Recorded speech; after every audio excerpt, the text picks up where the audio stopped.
Hello friends, welcome back to my channel. आज मैं आपको Alia cut short baby top बनाना बताऊंगी 3 से 5 साल की बेटी के लिए।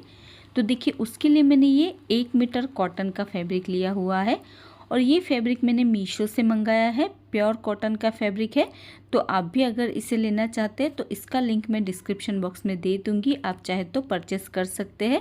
तो ये पूरा 5 मीटर का कॉटन का फैब्रिक है और काफ़ी अफोर्डेबल प्राइस में आया है।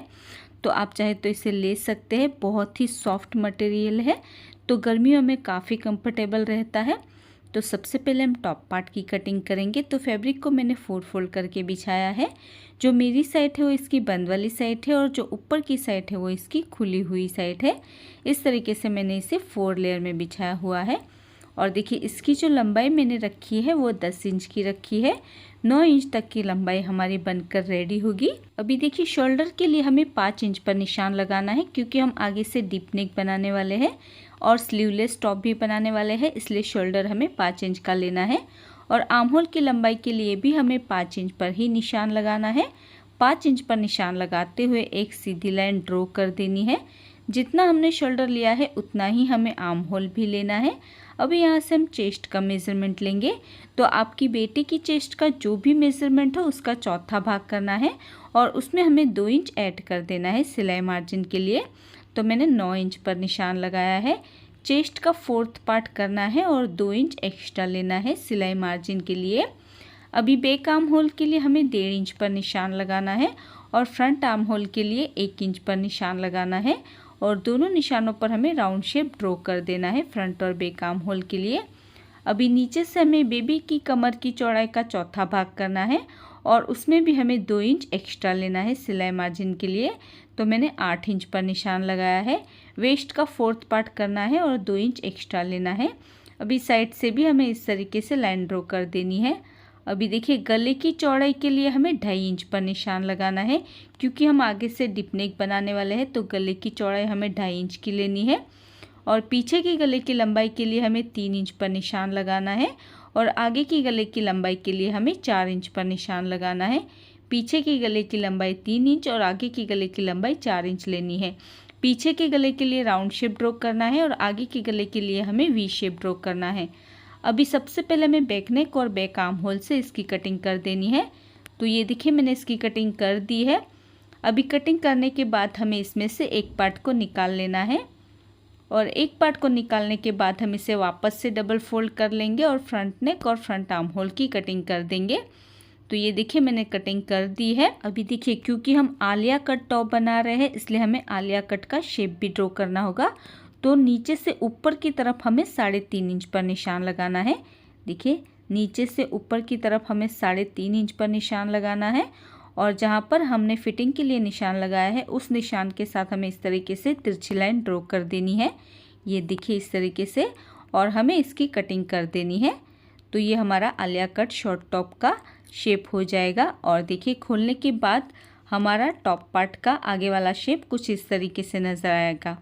अभी बॉटम पार्ट के लिए मैंने ये फैब्रिक के 2 पीसेस कट करके रखे हैं, एक बैक पार्ट के लिए और एक फ्रंट पार्ट के लिए। और बैक पार्ट की लंबाई मैंने कम रखी है और फ्रंट पार्ट की लंबाई मैंने ज़्यादा रखी है। तो देखिए, बैक पार्ट की जो लंबाई मैंने रखी है वो 8 इंच की रखी है और फ्रंट पार्ट की जो लंबाई मैंने रखी है वो 12 इंच की रखी है। तो जितना भी हमारा बैक वाला पार्ट रहेगा उससे 4 इंच हमें एक्स्ट्रा लेना होगा फ्रंट वाले पार्ट के लिए, क्योंकि आगे वाले पार्ट में हमने 3.5 इंच कम कर दिया था, इसलिए आगे वाले पार्ट में यानी कि बॉटम पार्ट में हमें 4 इंच बढ़ाते हुए कट करना है। और इसकी जो चौड़ाई मैंने रखी है वो 35 इंच की रखी है। अभी सबसे पहले हम नेक को रेडी करेंगे। तो बैक नेक के लिए मैंने ये तिरछी पट्टी कट की है।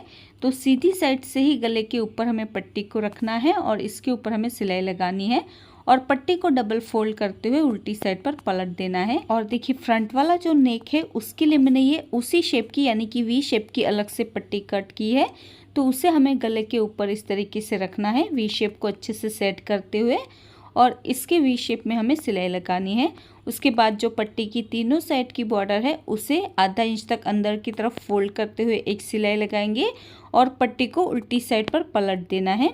और देखिए, नीचे जो हमने वी शेप कट किया है उसके लिए भी मैंने ये पट्टी कट की है।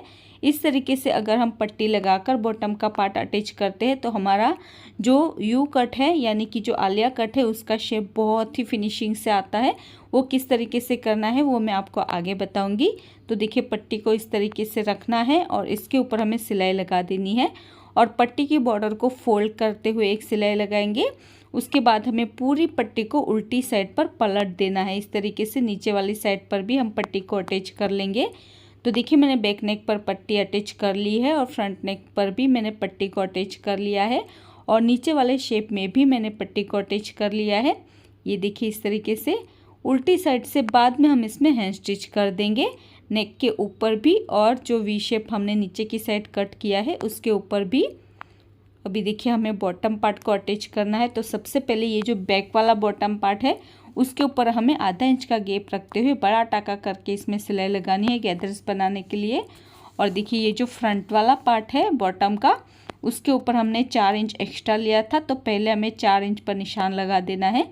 इस तरीके से दोनों साइड पर पहले हमें 4 इंच पर निशान लगाना है क्योंकि हमने इसमें वी शेप कट नहीं किया है तो इसीलिए हमें सिलाई कुछ इस तरीके से लगानी है।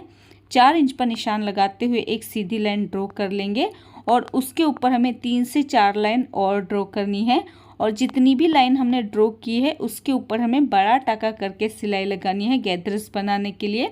सभी लाइंस के ऊपर हम बड़ा टाका करके सिलाई लगाएंगे। तो देखिए बैक वाले पार्ट में मैंने बड़ा टाका करके सिलाई लगा दी है।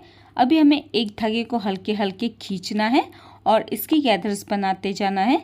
तो गैदर्स को हमें उतना ही सेट करना है जितना हमारा टॉप वाला पार्ट है उसके ऊपर हम बॉटम पार्ट को अटैच कर सके उतनी हमें गैदर्स को सेट कर लेना है।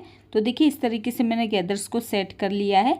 अभी जो बैक वाला पार्ट है उसके ऊपर हमें बॉटम पार्ट को इस तरीके से उल्टा रखना है और इसके ऊपर हमें सिलाई लगाकर बॉटम पार्ट को अटैच कर लेना है।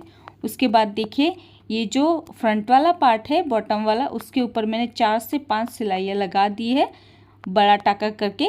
अभी हमें एक धागे को हल्के हल्के खींचना है और इसकी भी हमें गैदर्स को सेट कर लेना है। तो सभी जितनी भी हमने सिलाई लगाई है सभी के धागे को हमें हल्के हल्के खींचते हुए इसमें गैदर्स बना लेनी है। तो देखिए इस तरीके से मैंने गैदर्स बना ली है।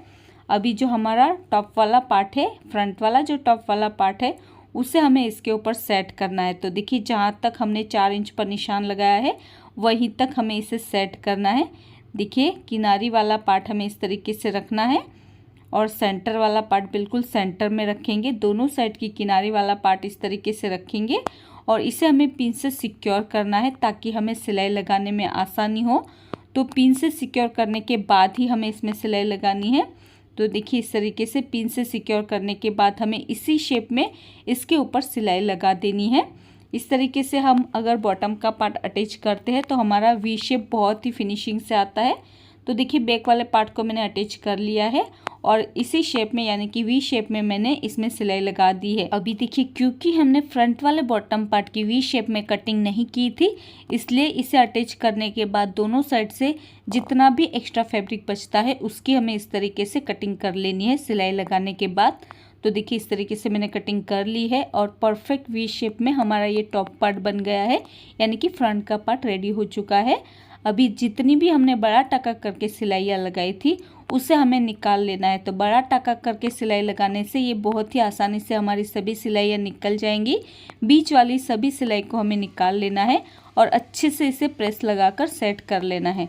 तो फ्रंट का पार्ट हमारा रेडी हो चुका है। परफेक्ट वी शेप इसका आया है। अभी आप चाहे तो इसकी वी शेप में कोई लेस भी लगा सकते हैं लेकिन मैंने इसे ऐसे ही रखा है। अभी एक पार्ट को हमें सीधा रखना है और उसके ऊपर दूसरा पार्ट हम उल्टा रखेंगे और इसके शोल्डर ज्वाइन कर लेंगे। तो ये देखिए मैंने इसके शोल्डर ज्वाइन कर लिए हैं। अभी हमें इसके आर्म होल पर तिरछी पट्टी अटैच करनी है। तो आप चाहे तो यहाँ पर स्लीव भी लगा सकते हैं लेकिन मैंने इसे स्लीवलेस ही रखा है। तो तिरछी पट्टी को आर्म होल के ऊपर रखते हुए इसमें सिलाई लगानी है और पट्टी को डबल फोल्ड करते हुए उल्टी साइड पर पलट देना है। और इसी तरीके से दूसरी साइड के आर्म होल के ऊपर भी हमें तिरछी पट्टी को अटैच कर लेना है और इसे डबल फोल्ड करते हुए उल्टी साइड पर पलट देना है। तो देखिए मैंने आर्म होल के ऊपर पट्टी को अटैच कर लिया है। दोनों ही साइड से मैंने पट्टी को अटैच कर लिया है। अभी हमें टॉप पार्ट को उल्टा कर लेना है और साइड से 1.5 इंच का गैप रखते हुए हमें इसकी फिटिंग कर लेनी है। दोनों ही साइड से मैं 1.5 इंच का गैप रखते हुए इसकी फिटिंग कर लेनी है। उसके बाद जो किनारी वाली बॉर्डर है उसे हमें सिंपली डबल फोल्ड कर लेना है और इसके ऊपर हमें सिलाई लगा देनी है। तो ये देखिए मैंने इसकी फिटिंग कर ली है दोनों ही साइड से, और नीचे की जो बॉर्डर है उसे भी मैंने डबल फोल्ड करते हुए इसमें सिलाई लगा दी है। और इसी के साथ ही हमारा short Alia cut baby top बनकर रेडी हो चुका है और ये है इसका final look. So friends, I hope आपको आज का ट्यूटोरियल पसंद आया होगा। अगर आपको आज का ये वीडियो पसंद आया तो इसे लाइक और शेयर ज़रूर कर देना। और फ्रेंड्स, इसे मैंने 3 से 5 साल की बेटी के लिए बनाया हुआ है। तो अगर आप भी इस तरीके के टॉप खरीदना चाहते हैं अपनी बेटी के लिए तो नीचे दिए गए नंबर पर हमें कॉल या मैसेज कर सकते हैं। वीडियो पसंद आया हो तो इसे लाइक और शेयर और चैनल को सब्सक्राइब करना मत भूलिएगा।